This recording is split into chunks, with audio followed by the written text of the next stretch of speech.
Hello everyone, welcome back to Spar&Brawl. Hope you're having a decent day. As always, I'm joined by my colleague Sam, and we're going to launch a kind of new show, which is called Africa Report. So as the name kind of says it all, it's going to be on different Africa stories. So let's get right into it. Our first story is from Ethiopia.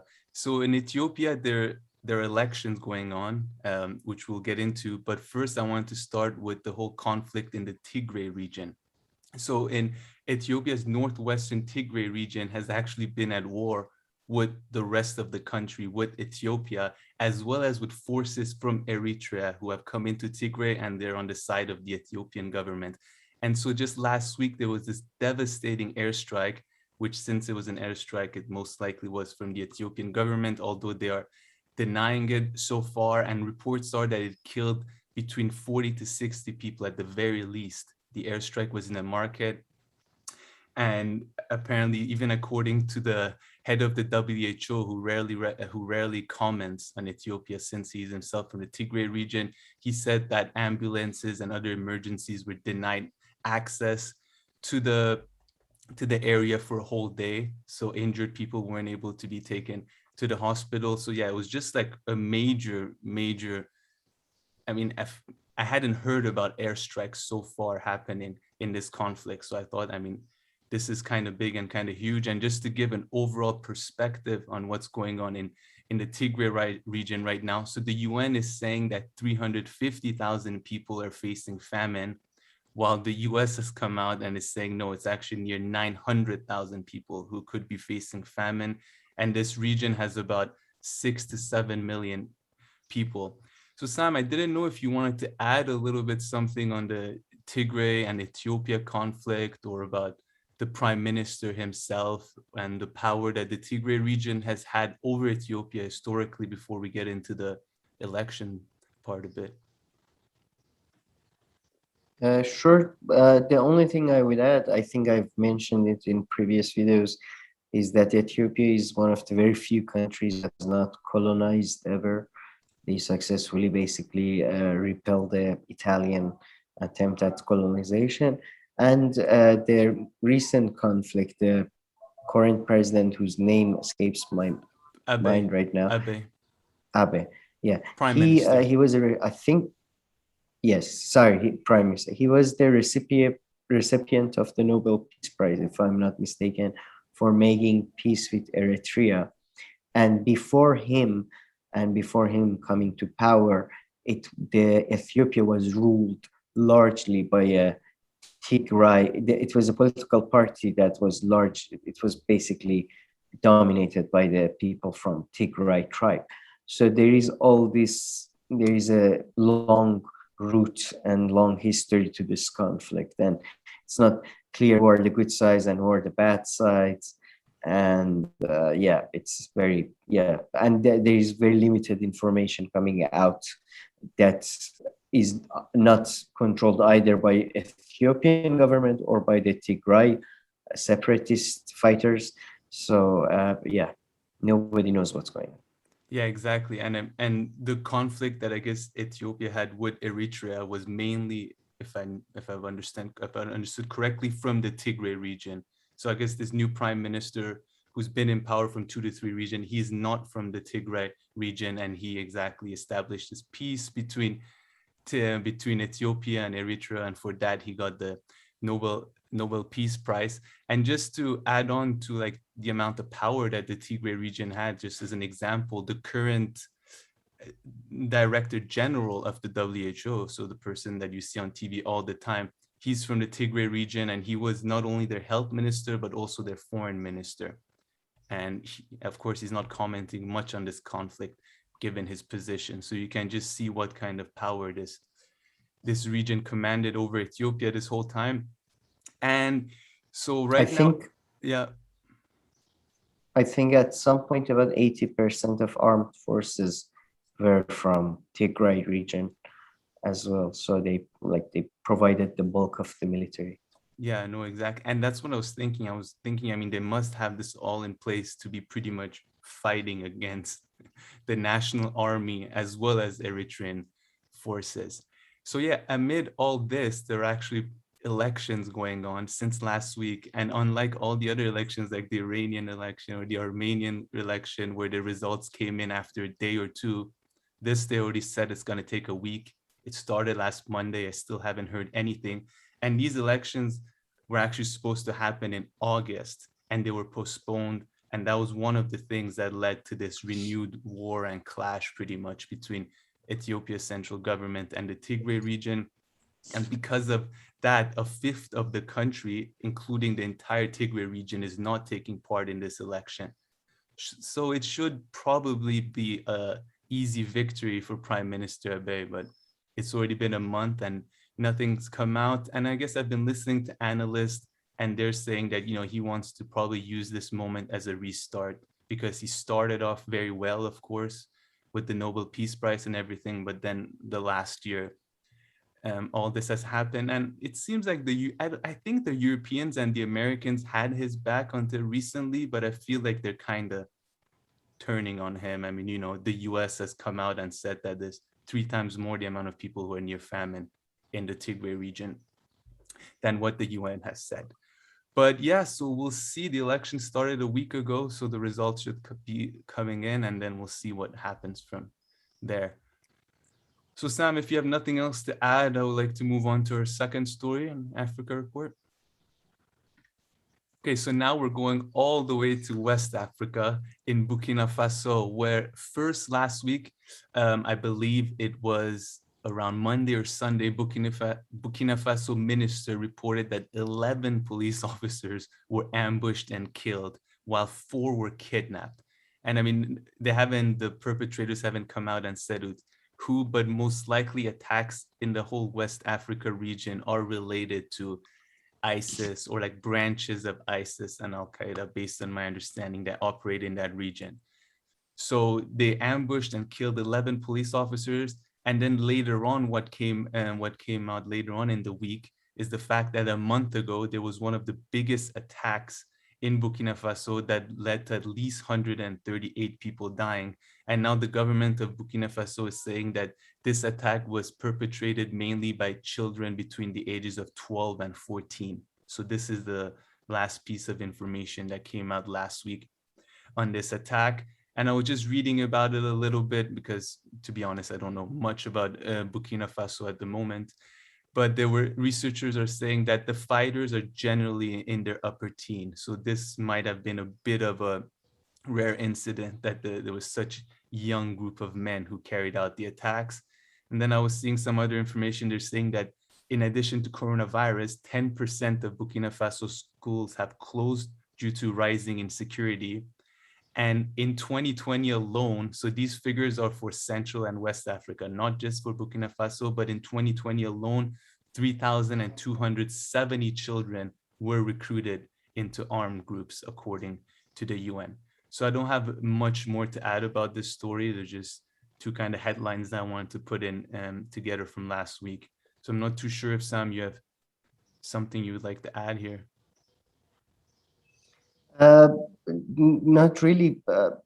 One thing I would say, there was, I think, a great episode of Katie Alper show about the idea that this idea of a just war or a humane war, and is it possible, or is it a good idea, or is it a bad idea? So I don't think we should be too shocked when children are used in war, because usually, even though it is not portrayed, in all wars, children or the weakest people tend to be the victims, and children tend to be weaker. So that's one thing. Another thing I just reminded me, there's this great Netflix movie called Beasts of No Nation, and it's in a non-specified African country. So yeah, if anybody ever gets a chance in terms of like understanding, I thought it was a great movie. You've seen it, it seems, surprisingly. I really liked it, and I knew you were going to mention it. I knew you were going to mention. I left it out. I should have made a bet with someone. I was like, this is going to come up in Sam's comments. It's such a good movie. But yeah, and the movie is really good. It really relates here because it shows like the kind of drugs that they make the child soldiers take, and then in addition to the rest of the context. Yeah, but great story. Thanks for that. Yeah, and you're right. It wasn't in a unidentified African story, African country. I mean, made up country. They don't really say. Yeah, they never. Yeah, I don't think yeah, they ever mentioned the name, and that was yeah. great because it could be any, not even Africa. It could be like, let's say, if Europe, Yugoslavia, civil war. Yeah. Yeah. Okay, so we're about to reach our second to last story. Our last story is on Libya, so we'll get to that. But before that, let's go back from West Africa to Ethiopia and its dam. So pretty much Ethiopia is building this huge dam, and it's in big conflict with pretty much Sudan and Egypt right now because the Nile goes from south to north, and the part of the Nile where this dam is being built, I believe, is called the Blue Nile. So it's one of the one I wrote down the technical word for it here, one of the tributaries of the main Nile. So pretty much this blue one comes from here, and there's the white one that comes from here and continues all the way until North Africa, until top of Egypt. And this part is responsible for 80% of the water that comes from it. So it's like where Ethiopia is building its dam. And pretty much Sudan and Egypt, of course, want some kind of agreement. And they're pushing for this agreement right now because the second filling of the dam is going to happen this summer. So it's really a main priority of Sudan and I Egypt. thought Go ahead. the project is still not yet finished fully. I don't know if it's probably not fully finished, but I mean, they've already filled it up once. I don't know what that means, and they're going to fill up some more. So, I mean, it's continuing. And of course, I guess that's why they want to reach some kind of agreement. Egypt apparently relies on the Nile River for as much as 90% of its fresh water, so a complete existential threat to them. And Sudan is concerned about, its own operation of Nile dams and water station that it has running, if this one is going to be a big one. So this is really a huge story out of East Africa about water and everything. So we'll have to see how this goes forward. Pretty much the Ethiopians have rejected, because the Arab League is backing Egypt and Sudan. But they're saying, Ethiopia is saying, forget about them. And then Egypt and Sudan are also pushing for the international community to get involved. And the Ethiopians are also saying, no, only African Union, they can get involved. Apparently they're fine with that, but they're rejecting all other kinds of involvements.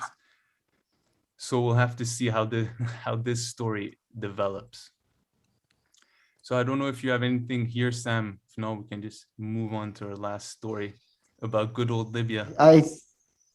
I think Caspian Report, if I'm not mistaken, does a good video on the Ethiopian dam project and all that. Mm-hmm. And all I would add is that water wars are coming. Yeah, indeed.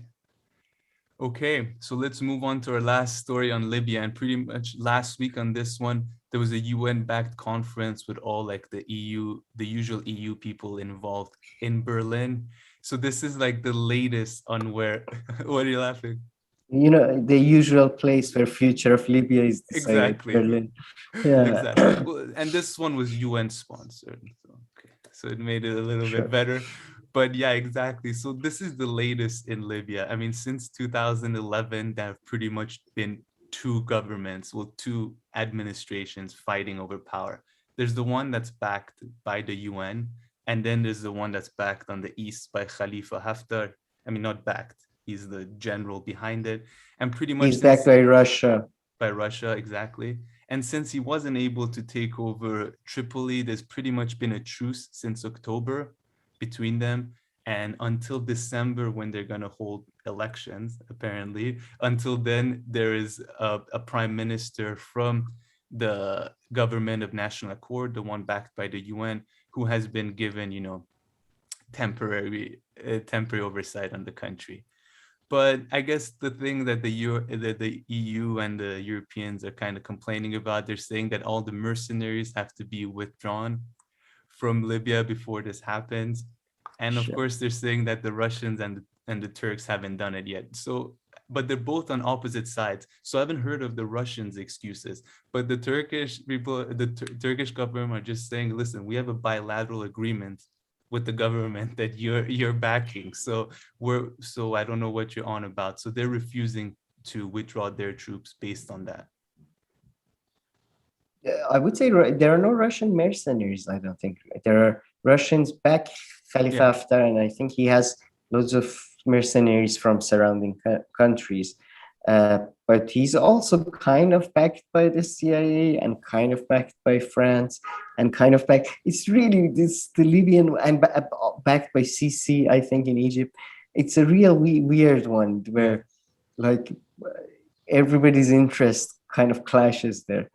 But so when the elections happen, both sides have agreed now. I know after elections usually this changes, but for now both sides, Khalifa Haftar and the UN-backed government, have agreed that they're gonna apparently. respect the results. Apparently, and they've even changed the name of the government. So before it was called just the Government of National Accord, but now that they're all buddies, it's called the Government of National Unity since Accord. October. Yeah, Okay. okay, it's gone from Accord to Unity. Yeah. Yeah, but apparently, yes, and of course, This is uh, the sequel with yeah, and I mean, with people all the probably characters know you love. of the main issues that are problems right now in Libya. I mean, one of the huge ones is or relate to migrants and migrants being, caught trying to go from Libya to EU, being brought back. And historically, Libya has been hugely dependent on migrants. I don't think it's a country that can function without migrants, really. I believe they have a population of like 6 million people. So they've always been very dependent on migrants. But a lot of the migrants who are getting caught and being sent to detention centers and slave camps and all this they weren't even trying to go to Libya. They were just passing by, but they were returned by the coast guards. And of course, Libya has the biggest proven oil reserve in all of Africa, which is, I guess, why everybody is interested in Libya. But that brings it to an end to this first episode of Africa Report. So it'd be really great if others can, if they have any questions, comments, but more importantly, criticisms and things that they can add to what we've covered so far. That would be really great. Please leave them in the comment section below. But otherwise, Sam, if you have nothing else to add, like and subscribe. And please see us in our next, and we'll see you in our next video. Thank you. See you later.